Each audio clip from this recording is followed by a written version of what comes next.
اچھا ایک جملہ سنو گے امام حسن کے لیے؟ مولا کی بارگاہ میں آئے ہو نا، مخصوص تاریخ ہے تو ایک جملہ تاریخی لیتے جاؤ اور پھر سوچ کر فتوے دینا کہ ہم اس حسن کے ماننے والے ہیں۔ 37 خطبے دیے ہیں مسجد نبوی میں معاویہ کی موجودگی میں امام حسن نے، 37، اور میں 37 خطبوں میں سے ایک خطبے کا ایک جملہ سناتا ہوں صرف، اور یہ فیصلہ ہوگا ہمیشہ کے لیے۔ معاویہ آیا مسجد نبوی میں مدینے، لوگوں کو اکٹھا کیا، مال و زر تقسیم کیا، نیازیوں کے ایمان خریدے،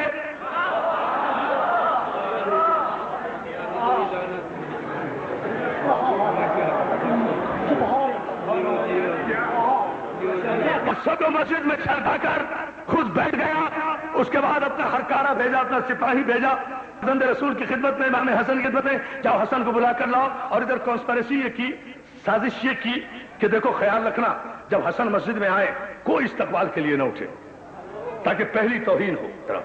کہا معاویہ نے آرڈر کر دیا کہ پہلی توہین حسن کی یہ کرنا ہے فرزند رسول، بڑی توجہ، کوئی نہ اٹھے۔ بھیجا گیا جان محترم، سپاہی گیا، حسن مصطفیٰ تشریف لائے، سارے سپاہیوں کو، سارے مسلمانوں کو، سارے زر خرید غلاموں کو معاویہ نے سونے چاندی کی تھیلیاں دے کر بٹھانے رہنے کا حکم دے دیا تھا، کوئی حسن کی تعظیم کے لیے نہ اٹھے۔ جیسے ہی حسن مصطفیٰ نے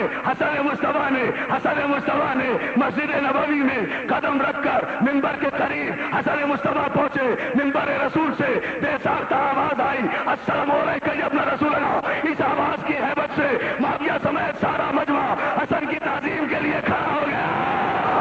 امام حسن پہ کھڑا، اب معاویہ کبھی دائیں دیکھتا ہے، کبھی بائیں دیکھتا ہے، کبھی دائیں والے کو گھورتا ہے، کبھی بائیں والے کو گھورتا ہے۔ ادھر مروان کھڑا ہوا ہے، ادھر عمر بن العاص کھڑا ہوا ہے، یعنی گھور رہا ہے کہ کمبختو میں نے تو تمہیں منع کیا تھا تعظیم کے لیے مت کھڑا ہونا۔ وہ چپکے سے کہہ رہے کمبخت تو کیوں کھڑا ہوا؟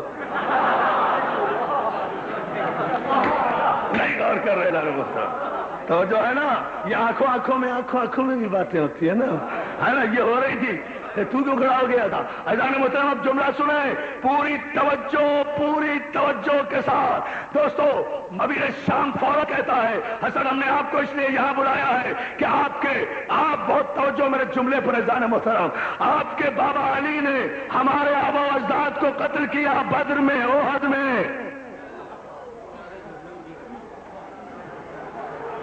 مولا حسن کہتے ہیں الحمدللہ رب العالمین۔ کیا سن رہے ہو؟ خدا کا شکر ہے کہ میرے باپ نے تیرے باپ دادا کو وصل جہنم کیا، اللہ کا شکر ہے۔ کہا اسی لیے یہ ہم نے بڑی توجہ دوستو، اسی لیے یہ ہم نے سب و شتم اور علی پر منبروں سے گستاخانہ کلمات کی رسم جاری کی تاکہ ہم اپنے باپ دادا کی قتل کا انتقام لے سکیں۔ کہا یہ تیرا نصیب، کہا یہ تیرا نصیب۔ اس کے بعد دوستو پوری توجہ، مروان کہتا ہے میرے باپ کو بھی آپ کے بابا علی کی شکایت کے نتیجے میں رسول اللہ نے مدینہ بدر کیا تھا۔ عمر بن العاص کہتا ہے میرے باپ کو بھی رسول نے کہا، میرے مولا امام حسن کہتے مروان تیرے باپ کا نام کیا تھا؟ کہا حکم۔ کہا صحیح بتا۔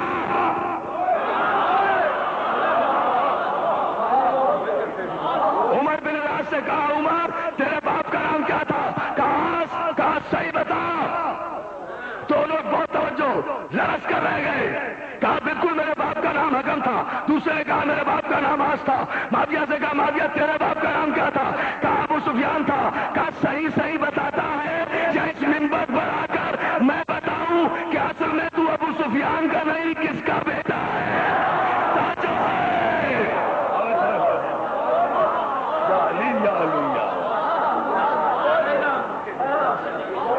لرز کر رہ گیا سارا مجمع۔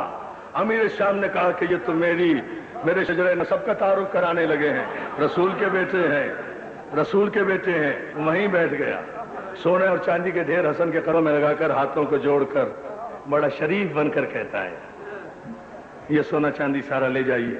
مولا نے سونے چاندی کی طرف دیکھا اور دیکھنے کے بعد ایک جملہ کہا، بہت توجہ جانا اترا، سونے چاندی کا ڈھیر لگا کر کہا حسن آخر میں شاید اس لیے آئے ہوگے کہ میرا سونا چاندی ختم ہو جائے گا، میرا سونا چاندی ختم نہیں ہوگا، یاد رکھو میں ہندا کا بیٹا ہوں۔ حسن وہاں سے اٹھ کر چلنے لگے، جواب نہیں دیا، سونا چاندی وہیں چھوڑا، آگے بڑھے تو مولا کے غلام نے میرے مولا حسن کے پاؤں کی جوتی کو سیدھا کر دیا۔ میرے مولا کہتے ہیں کہ جا تیرے آقا نے جو سونا چاندی مجھے دیا تھا اس انعام میں کہ تو نے میری جوتی سیدھی کر دی ہے وہ تو لے جا۔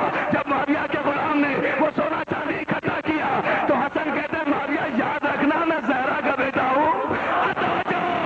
یا علی یا علی یا علی یا ہائے ہائے ہائے، او مولا تمہیں سلامت۔ معاویہ یاد رکھنا میں فاطمہ کا بیٹا ہوں، فقیروں کی اولاد ہو، میرے باپ کی ذوالفقار کے صدقے میں جنہیں پیٹ بھر کر کھجوریں نصیب ہوئی، میری دادی خدیجۃ الکبریٰ کی دولت کے صدقے میں جن کی بیٹیوں کے جہیز تیار ہوئے، کیسے کیسے فقیر سخی بن گئے ہیں۔ ہائے ہائے ہائے ہائے، باپ کا مال سمجھ کے لٹا رہے ہیں۔ توجہ توجہ توجہ ہے نا جان محترم، مگر اس جملے پر ذرا سی اگر آپ توجہ کر لیں تو ایک تاریخی منزل میں دوستو مسئلہ کیا ہے؟ مسئلہ نہ کوئی کفر کا ہے نہ ایمان کا ہے، بات اتنی ہے کہ جتنے چھوٹے چھوٹے بت خانے کعبہ میں تھے وہ سارے رسول اللہ نے اپنے دستے مبارک سے توڑے تھے۔ یہ جو 3 بڑے بت تھے جو بلندی پر رکھے ہوئے تھے یہ رسول نے نہیں توڑے تھے، یہ علی نے رسول کے کاندھے پر چڑھ کر پہلے بت کو اٹھایا، زمین پر پٹکا، دوسرے بت کو اٹھایا، زمین پر پٹکا، تیسرے بت کو اٹھایا، چکنا چور کر دیا۔ بڑے بڑے قبیلوں کے بت چونکہ علی نے توڑے تھے اس لیے ان بت پرست قبیلوں کی اولادیں آج تک علی والوں کو کافر کہہ رہی ہے، آج تک علی والوں کو کافر کہہ رہی ہے، آج تک مگر ایک جملہ دوستو اور آپ کی خدمت میں عرض کرتا چلا جاؤں، اسے غور کر لینا، اسے سمجھ لینا، اسے نوٹ کر کے جانا۔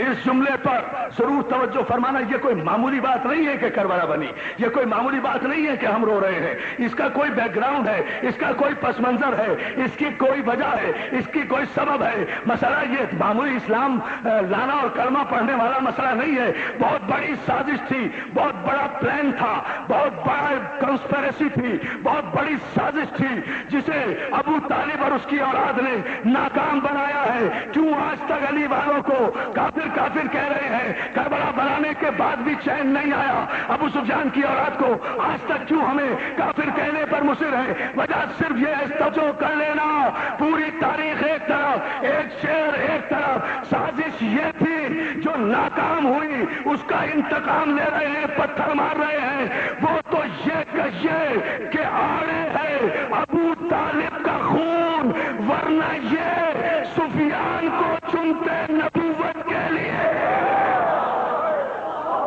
ان کا منصوبہ یہ تھا کہ یہ ابو سفیان کو نبی بنا دے، ان کا منصوبہ یہ تھا، اس لیے